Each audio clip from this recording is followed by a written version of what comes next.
Nobody should die that way. I've never seen anything that horrific. One of the duties of a pathologist is to determine the cause of death. Watch on mobile devices or the big screen. All for free. No subscription required. Download Beverly now.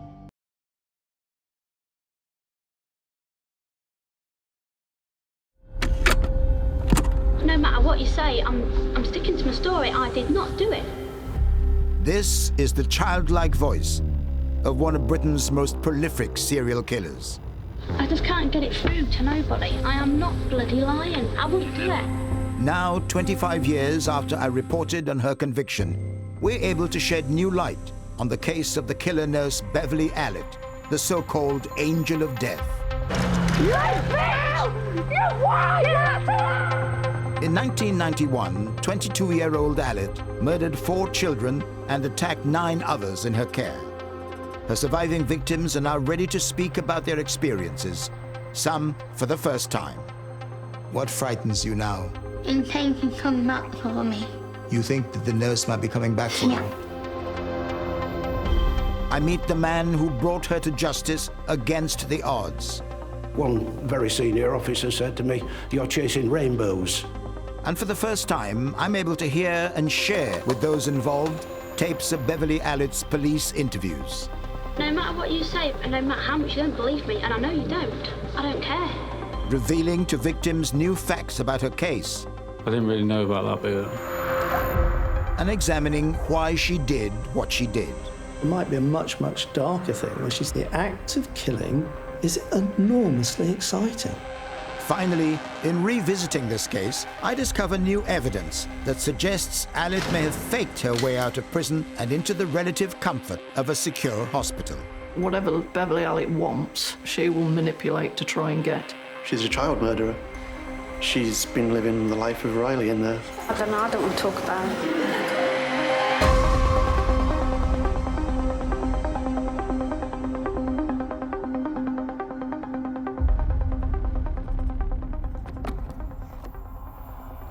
In my first year on News at 10, I reported on a highly unusual case that has stayed with me to this day. ITN News at 10 with Trevor McDonald. It began with several unexplained collapses on a children's ward in a small Lincolnshire hospital. Staff at the Grantham and Kesteven General Hospital became concerned about the growing number of youngsters suffering cardiac and respiratory arrests. For the first time in British history, a nurse was convicted of killing children in a hospital. Guilty of murdering 4 children. Guilty of 3 attempted murders. Guilty 6 times of causing grievous bodily harm with intent. 25 years on from her conviction, I'm still curious about the impact Beverly Allitt had on her surviving victims and how she was finally brought to justice.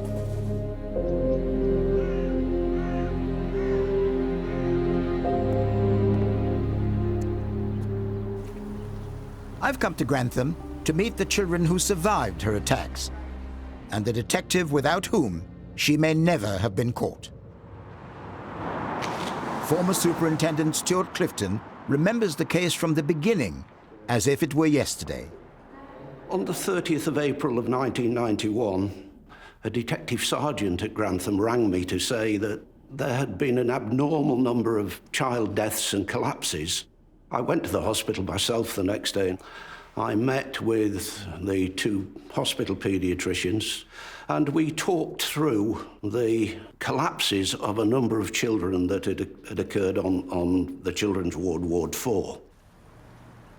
In 59 days, there had been 4 deaths and more than 20 collapses on the ward. One senior doctor suspected foul play, but the other felt there was no real cause for suspicion. Dr. Nanyakara felt that the collapses of children on that ward were just a blip on a graph and that there would be medical explanations. I said, from my point of view, I don't have any suspicions. Yes, I know I'm very worried. I genuinely didn't have any suspicion. An independent medical report confirmed some suspicions, but concluded that most of the children's collapses could be explained medically. I looked at the report and had the feeling that it was basically shutting down the inquiry. Detective Clifton faced resistance. Colleagues told him he would never get a conviction. One very senior officer said to me, "You're chasing rainbows." Detectives develop a sixth sense, I think, and particularly experienced detectives, and there was something that just rankled with me that didn't seem quite true. Stuart Clifton refused to give up his investigation. He suspected a killer was still on the ward. The children who had suffered played on his mind. Children like Bradley Gibson, now 33 years old. Hi, Brad. Thanks, Trevor. Thanks for coming back to Grantham. Mm. When were you last here? I visited a couple of years ago, but before that would be on the dates. Bradley was only 5 when a trip to Grantham Hospital changed his life. I had a really bad cough, so my mum took me in. Was that the first time you ever went into hospital? Yeah. Looking after Bradley was a popular young nurse, Beverley Allitt. At around 3 o'clock in the morning, Bradley complained that his drip was causing him pain. Nurse Allitt came to check on him, and while she was there, he suddenly slumped forward, stopped breathing, and his heart stopped. Your heart stopped? Yeah. They had to use adult doses of shock for me. So it was necessary to try to revive you, to resuscitate you? For 32 minutes. That's a long time. It's a long time.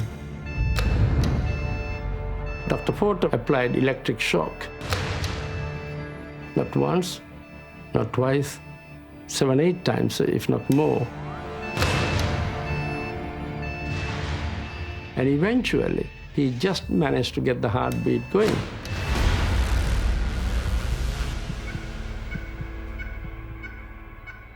They were very close from giving up. Bradley can now reveal the extent of his injuries. I lost the use of my legs, so I wasn't able to get out of bed, wasn't able to move around. I couldn't control my bladder for a number of years afterwards. Do you think you suffered mentally? I had nightmares. I remember waking up quite a number of nights just screaming.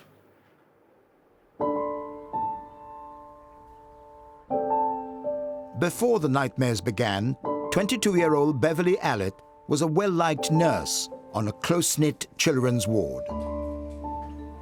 We had a small unit with small team, so we knew each other.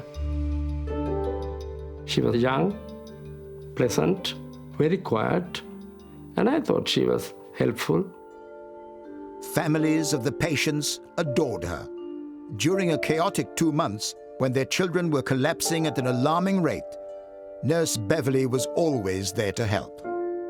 One couple unwittingly made her a godmother to a child she attacked. But Detective Clifton was convinced something sinister was happening on the ward. He feared there could be other attacks at any moment. So despite the tension it would cause, he pursued his investigation. Did it ever occur to you that you might be wrong? It did, and it also occurred to me that if I was wrong, that there would be consequences, and I probably wouldn't be doing the job any longer. But if Stuart Clifton's suspicions were correct, there was a murderer working on the ward who could strike again at any moment. According to the independent medical report, only one case offered any clue about what might be happening on Ward 4, baby Paul Crampton.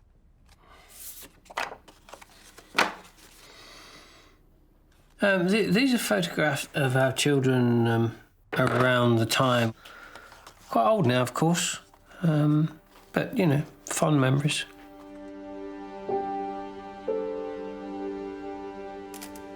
in late March of 1991, baby Paul became Beverly Allitt's fourth victim. When he was 5 months old, Kath rang me at work. She'd been to the doctor. Paul had got a wheezy chest. And she said they're taking him into hospital. I was on call for that weekend. I felt that he was reasonably stable. And I did tell the parents, if you want to, you can take him home. They said, Doctor, can we wait another day? I said, fair enough, if that's what you want. That extra day in hospital would prove critical for Paul. Early hours of the morning, I got a call. Paul had collapsed. Can you please come? Paul was laid there. Beverly Allitt was certainly in the room. Paul was grey, clammy. So I came dashing in. The crash team was already there. I checked some blood. I thought he very likely had a low sugar, what we call hypoglycemia. Dr. Nani Akara gave the baby glucose, which suddenly brought him back to health. Some time after, we were allowed into the treatment room and Paul was sat there happily playing with his toes. But every time he recovered, Paul collapsed again. On the third occasion, he was rushed to Queen's Medical Centre in an ambulance with a blue light, and Nurse Beverly Allitt accompanied my wife, Kath, in the ambulance. As soon as he was admitted to a new hospital, Paul was out of Beverly Allitt's control. He has since made a full recovery. But Paul Crampton's blood results held a key to what was happening on Ward 4. We knew that blood had been taken on the third collapse, and the insulin level was quite high. Detective Clifton called in the country's leading expert on insulin poisoning. They'd got pretty good evidence that something was going wrong, but nothing that they could absolutely guarantee proved that any of the children that had been harmed had been deliberately harmed. Professor Vincent Marks tested Paul's blood more thoroughly, and the results were extraordinary. We were able to show that Paul had an astronomically high level of insulin in his blood. We immediately got in touch with Stuart Clifton and said, you have got a cast iron case. I can tell you that somebody was giving Paul insulin in big doses that he didn't need. The police were now certain that there was a criminal at large on Ward 4. And they worked out that there was one nurse present at all of the attacks. I decided that I would have Beverly Allitt arrested. In my naivety, I suppose, I thought that a young girl that's never been in trouble with the police before might just tell us what she's done. I couldn't have been more wrong. No matter what you say, I'm sticking to my story. I did not do it. And that is the whole bloody truth. And it'll always be the truth. Beverly Allitt's arrest was only the beginning. With no hard evidence, police needed a confession to prevent a killer from going back on the children's ward. Stuart, tell me about the first time you brought in Beverly Allitt for an interview. Being an old-fashioned copper, I thought, 20-odd-year-old girl, never been in trouble with the police before, perhaps she'll tell us what it is that she's done. I couldn't have been more wrong. I've come to meet the team Detective Clifton assembled to arrest and question Beverly Allitt. So you arrest a young nurse for murder. What did she say? She was quite calm, quite confident for somebody who's just been arrested for murder. It was unusual. If I had been arrested for attempted murder of a child, then I think myself and most people would have a different reaction. She was really laid back, chatty. You know, it was almost as if, come on, Bev, we're going to take you into town for a cup of coffee, really, rather than, you know, you've just been arrested on the attempted murder of some child. As Beverly Allitt was taken in to be interviewed, Detective Michelle Billingsley sat next to her in the police van. We took her into Grantham Police Station. We'd obviously got the press and that round there taking these photographs. She looks as if she's enjoying it, doesn't she? I mean, she has got a smile on her face and she's peering out. I don't. I'm looking quite perplexed about it all, I think, but she certainly looks more relaxed than what I look. She doesn't look worried at all, does she? Without sufficient forensic evidence, there was pressure on detectives to get Allitt to talk.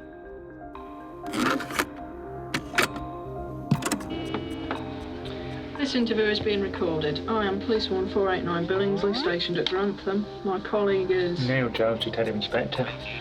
What's your full name, please? Beverly Allitt. It's the first time in my career that I had interviewed anybody that was under such suspicion. So I suppose there's a certain amount of anxiety that you get the interview right at the time.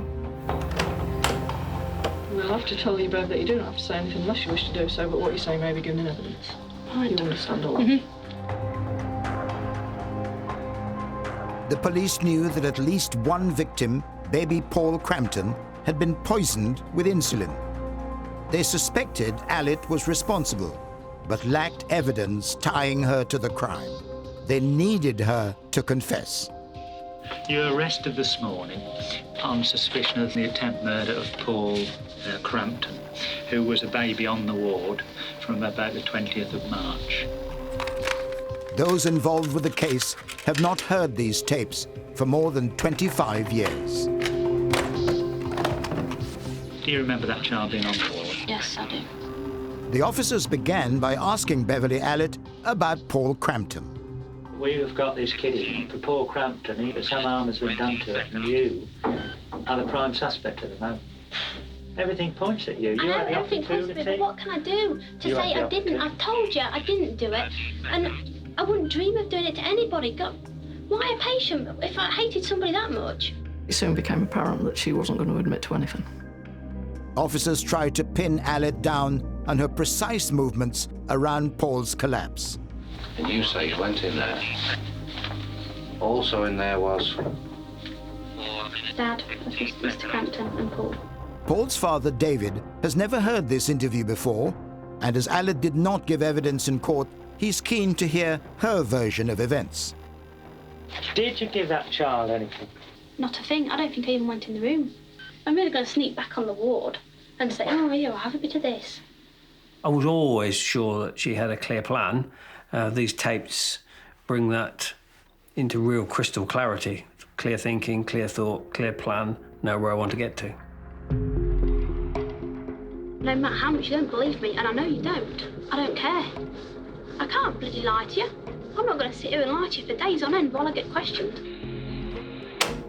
There was a certain confident attitude about her. I think she thought, which she did, that she knew more than we did, which put her in that better position, which she obviously enjoyed.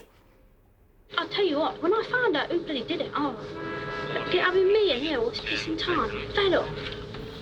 With no decisive evidence, Allitt's interviewers knew they could not hold her for long. And time was running out. You haven't got evidence to say I injected him. What am I doing? Going round flipping, doing something to him all? Probably. Oh, what? You tell me what I could do. I am not bloody lying. I wouldn't do it. Unless they made a breakthrough, police might have to release a suspected killer back to work on a children's ward. But what am I And doing? it's you, babe. You tell me what I'm I bloody don't doing to know. the children. All I can say is I that don't Paul know. Crampton suffered that Insulin. because Yeah, of insulin. I know. So we have to look So at I don't- who's had the access to insulin. No matter what you say, I'm sticking to my story. I did not do it. The 22-year-old nurse would not break. In fact, she grew more defiant. Is there anything you just want to clarify? Yeah, I'll be here all On the- year. You can keep me. Oh Is yeah. there anything you want to say? Ask me next year. I'll clear another time. So, what did you think hearing those words again? It brings it all back, actually. And you heard her. She sounded confident. She replied to us straight away. There was no hesitation. She knew exactly what she was doing. But she was absolutely defiant in saying that she was not involved. It just hammers home to me how devious she was. With no confession and insufficient evidence to keep her in custody, Stuart Clifton was left with no choice but to set Beverly Allitt free. I released her on bail because the Police and Criminal Evidence Act ties you to time limits. He then found himself having to convince the hospital not to let her back on the ward.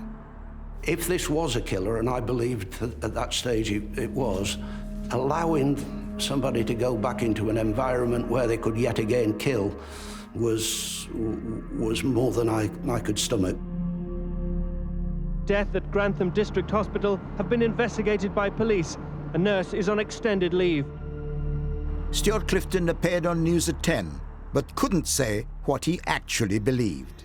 It's too early yet to say whether there is anything at all sinister in this case. Detective Clifton had already found his murderer, but he could not tell even the victim's parents, like Bradley Gibson's mother, Judith. We just all want some kind of decision-making, and very quickly. None of us wants to go through this any longer. I then set about investigating the collapses of the other children. With Beverly Allitt now free, Stuart Clifton feared she could kill again. He began to widen his investigation to gather the evidence he needed to bring her back in. I was a bit of a handful back then. A very naughty kid. Must have been a nightmare for my parents then. Michael Davidson had his brother Mark at his bedside when he collapsed on Ward 4. They're both meeting me in Grantham, not far from the hospital where it all happened. One of them things, you know, after a while you kind of get used to the idea of going, you know, back needing to go there at some point in my life. Mark was with Michael while Beverly Allitt made up his routine antibiotic injection. As the doctor gave Michael the injection, no one knew that Beverly Allitt had tampered with the syringe. Allitt was there? Yes. And you remember that? Yes. She was this side of the bed. I was on the opposite side of the bed. Within 3 minutes is when he started, like, fitting. He started raising his body off the bed. And the crash team come in, because he had literally died, and brought him back to life. Beverly Allitt attacked 13 children before police became involved.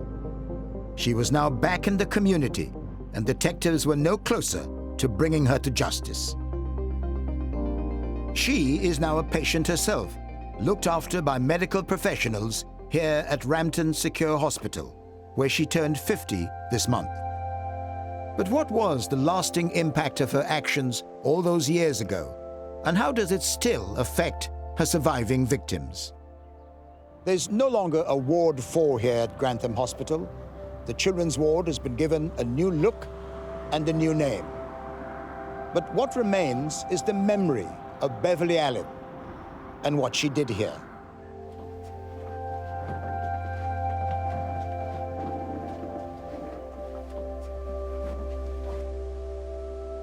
Kaylee was 15 months old in March 1991 when she collapsed twice at Grantham Hospital. 27 years later, Kaylee still feels the need to look nervously under her bed and around her room. What are you looking for? Nurse Allitt. Why? Can I see her when I'm in bed? You see her when you're in bed? Yeah.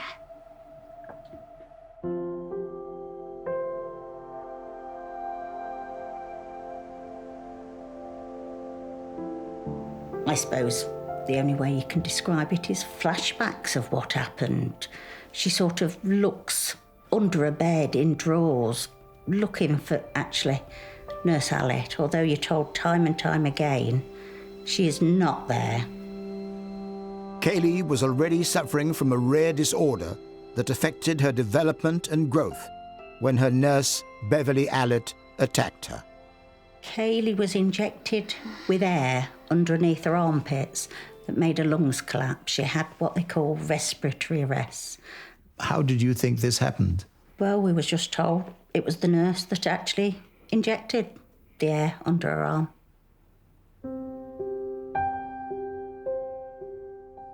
Your mum and dad say that you have a constant fear about various things. Can you tell me what you're afraid of?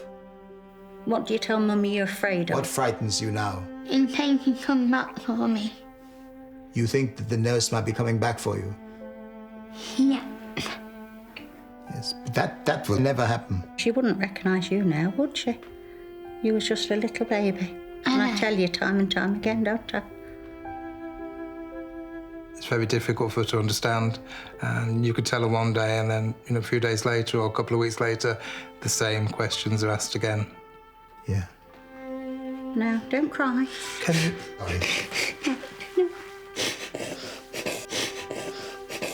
I'm sorry. Beverly Allitt nearly got away with these crimes. In the spring of 1991, she was the prime suspect, but with no hard evidence, police were forced to let her go. So a killer was back in the community, and the police were running out of options. They looked into her past for any clues that might help them build their case. She grew up in a good, honest, hard-working family. She's a nice local village girl. At first, they found little of relevance to their inquiry. Beverly Allitt's home life in the village of Corby Glen was remarkably stable. Jeremy Marshall Roberts has long been a friend of her family, and he would leave Beverly looking after his young children. She used to come and take Charlie and Jamie and the dog Cromwell for a walk in the afternoons. Charlie would be walking in the hand, and Jamie would be in the pushchair. We certainly wouldn't have let her take our children out if we thought anything untoward might happen. When police dug deeper, a darker side emerged. She had a really checkered history. She was a born liar. From being a child, she made things up. I think the main thing was this attention-seeking thing.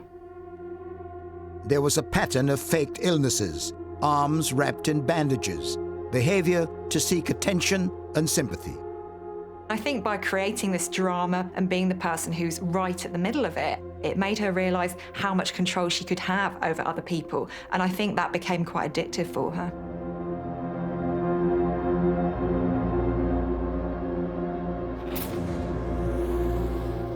And when she became a student nurse at this hospital, there were fires in the toilet, strange noises in the middle of the night. And I think this is an escalation. I mean, there had always been, and when you looked at her previous history, there'd always been problems.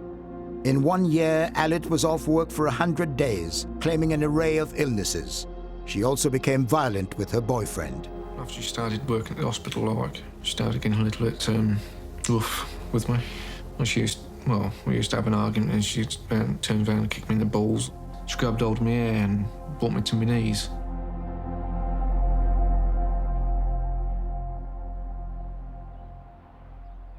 Beverly Allitt's skill at deception had so far allowed her to keep one step ahead of the police. But the investigation was about to take a decisive turn. Police were closing in on the killer nurse. I was in the city hospital. I bumped into a nurse, and she was responsible for collating blood samples.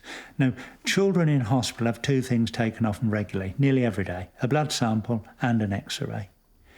So I spoke to her, and she said, well, I have to dispose of these about every 6 months, but I haven't really got round to it.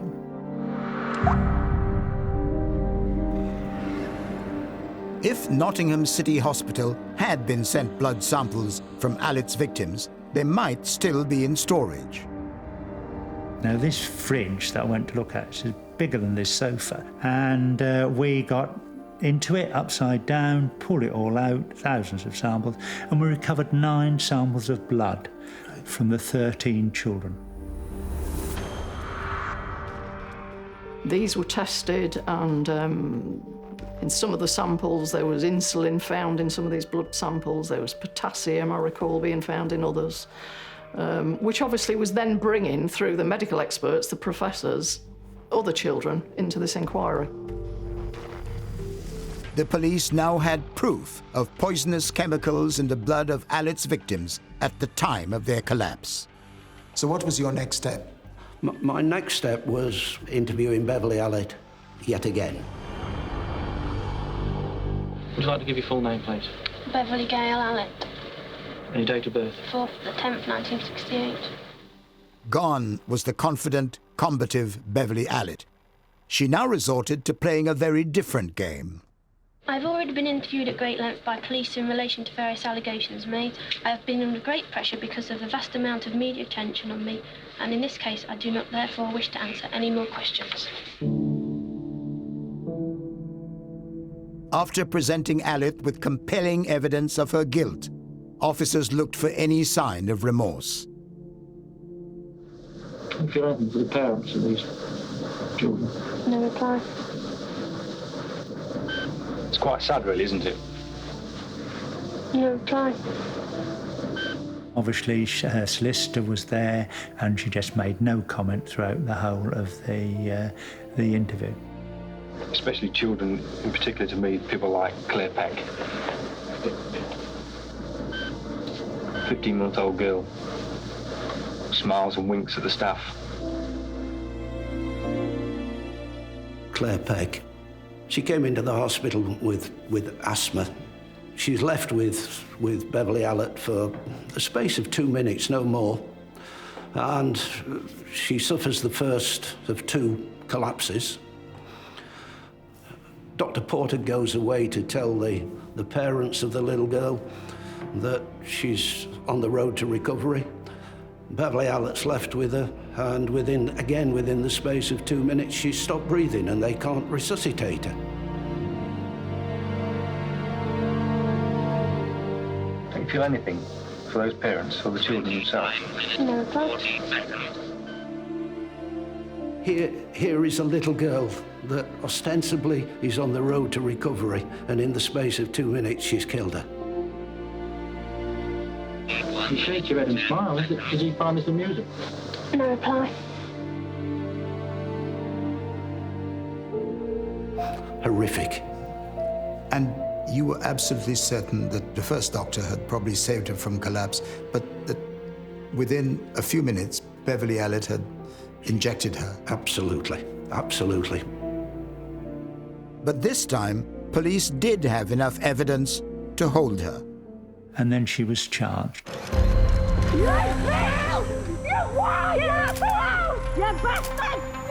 was charged with 4 counts of murder. Parents and relatives, it had been a long, painful wait. And attempted murder, and offences of GBH. I'm arresting you on suspicion of the attempted murder of this child on the 9th of April, 1991. You do not have to say anything unless you wish to do so. Beverly, I have to tell you that you do not have to say anything unless you wish to do so, but what you say may be given away. I am now arresting you for the attempted murder of Kaylee Joanda. She made no comment about the charges. Can you recall that day? No reply. She was then taken to a cell and went to sleep, and had to be woken in the morning to go to court. So she had to be woken to go to court? Yeah. This young lady was callous, sadistic. She was attacking children after children. They were vulnerable, innocent, defenceless, and yet she had no emotion whatsoever and no remorse. A nurse appeared in court at Grantham in Lincolnshire today, charged with the murder of 3 babies and an 11-year-old at the hospital where she worked. The trial began on February the 15th, 1993. Allitt is denying 4 murders and 11 attempted murders. The true horror of her crimes came out in court. Evidence suggested that she suffocated some of her victims. 3 months later, a verdict was reached. There was emotion in the public gallery as the verdicts were announced. There was an audible sigh of relief as the first of the guilty verdicts was announced. Guilty of murdering 4 children. Guilty of 3 attempted murders. Guilty 6 times of causing grievous bodily harm with intent. For the first time in British history, a nurse had been found guilty of murdering children in a hospital. You know, you put so much faith and trust in nurses. They're supposed to help you. Do I feel betrayed by the nurse? Absolutely. Absolutely. Something like that shouldn't happen. Victims' families were determined to see Beverly Allitt sent to prison for life. And in late May of 1993, they finally got some news they wanted to hear. Nurse Beverly Allitt begins a sentence without end tonight for murdering 4 children in her care and for injuring 9 others. We're very pleased. 13 life sentences is what we hoped for, and that's exactly what we've got.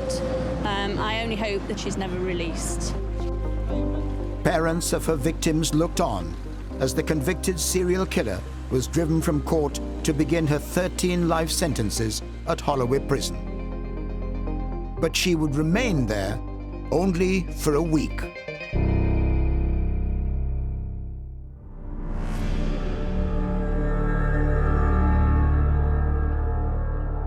Beverly Allitt has been here at Rampton Secure Hospital for the best part of 27 years. A patient, not just a prisoner. But should she have been moved here in the first place? Before her trial, Beverly Allitt reportedly told close friends that whatever happened, she would not go to prison. Beverly Allitt was not deemed to be seriously mentally ill when she committed her crimes. And on sentencing, she did not meet the criteria for transfer to a hospital. Once in prison, she refused to eat or drink and was diagnosed as having a psychopathic disorder. After only 1 week, she was moved to Rampton Hospital. Shortly after her arrival here, an ITV film crew gained extraordinary access to Rampton and managed to see Beverly Allitt in the hospital and to talk to her about what her life was like. It's not too bad. What's the good thing about it? We're out, got more freedom in it. You like it better than where you were before? Yeah. Why? Because I've got more freedom. I'm not locked up all the time.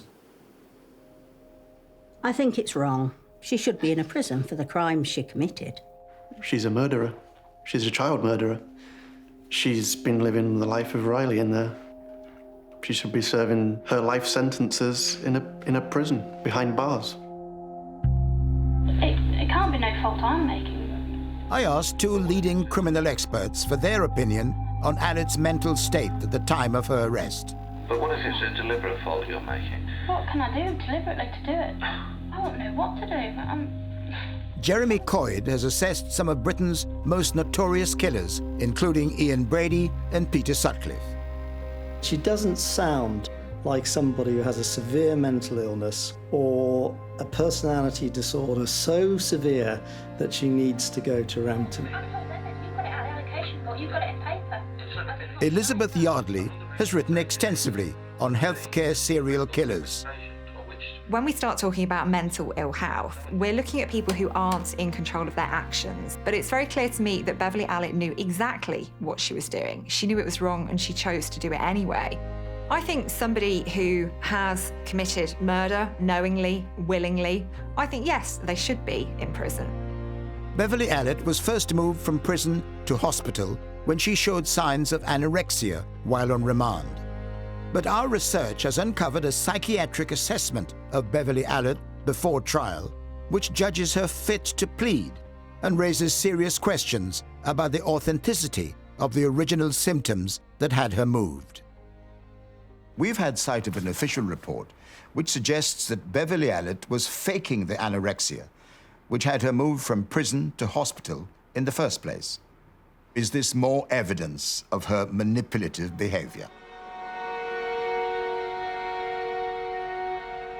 I think this woman is an incredibly manipulative individual. She's somebody who has managed to pull the strings of other people for years and years before she was even convicted of these crimes. So why would she have changed her behaviour? It is suggested that Beverly Allitt may have manipulated her way into a hospital as against a prison. Is it possible? I think it's very difficult to simply manipulate your way into prison or into hospital. Otherwise, they'd be full of all sorts of people that shouldn't be there. It is not impossible that somebody changes their presentation to try and do what they think is best for them, but that's not an easy task, and you're going to have to do that consistently with a whole bunch of people who are trained to see whether or not you're accurately saying what you're saying and doing what you said you did. Over the years, Allitt has been diagnosed with various personality disorders, but only she knows the answer to the biggest question still surrounding this case. I don't know, I don't want to talk about it. A quarter of a century on, one question in particular still troubles those involved. I've always been puzzled why somebody who joins a caring profession would suddenly start and harm children. I've never understood it. At her trial, experts presented a theory that Allitt suffered from Munchausen syndrome by proxy, that the attention-seeking behavior from her childhood had evolved into harming others so that she could be the one to save them. When she was interviewed, officers pressed her on this fireman's syndrome. But aren't you proud of the fact that this has happened and you've saved him? No. How can I save him? It's doctors, not me. Had you not alerted the doctor, what potentially could have happened to these children? They'd have been found dead, I should think. So, who's feather in the cap is it? Who's the hero? In my layman's terms, I call it the fireman syndrome. What's that? I'm a fireman, I'll start a fire, I'll raise the alarm, I'll put it out, and I'm a hero. There may well have been an element of a fireman syndrome, but there might be a much, much darker thing where she sits with the child in her arms, watching it die and getting off on the control of that. And actually, the act of killing is enormously exciting. It's enormously pleasurable. It will have had a very important purpose to her. The question is, has she told anybody why she did it? Detective Stuart Clifton is one of the few people who has been able to ask her face to face. He saw her in hospital just months after her conviction. How was she then when you saw her at Rampton? Very calm. She wouldn't give any explanation as to why she'd done it. She merely said, yes, I'm responsible, but I didn't do all 13, I only did 9. She said that to you? Yes. How did she say this? What did she say to you? She just blurted it out. I think there's no other way of putting it. Why have you done it? And her head goes down and she doesn't answer. And has she made any other response since? No. Beverly Allitt's surviving victims are still troubled by her apparent failure to confess her crimes. But I've discovered a failed application by Allitt to become a lifetime patient and avoid prison. It contains a startling revelation. In this application, Allitt does finally admit to all 13 crimes of which she was convicted. Yet we have spoken to families of her victims, and it seems none of them was informed. I didn't really know about that bit. Were you never told? No. It makes me feel better that she admitted to it, but it was more in her self-interest. It would mean more if she pleaded guilty at the trial. We was never aware of it. No. Never. No. Too little, too late. In making this film, I've discovered more about Beverly Allitt's character. When you saw her at Rampton, was there any sign at all that she was remorseful about what had happened? None at all. No matter how much you don't believe me, and I know you don't, I don't care. She has shown no remorse for the lasting damage she caused. Her crimes were very much like dropping a pebble into a pond. They spread far and wide. You know, there's clearly the families, close relatives of the children involved. Upsetting, really, isn't it? No, You don't find it upsetting? no, can't. I have seen and heard how Beverly Allitt continued her controlling behavior after she committed her crimes. But why did she attack and murder those children on Ward 4? That is one secret I fear she will take to her grave. You haven't got evidence to say I injected him. No, we've just got... Well then, if you haven't got evidence to say I did it, I didn't do it.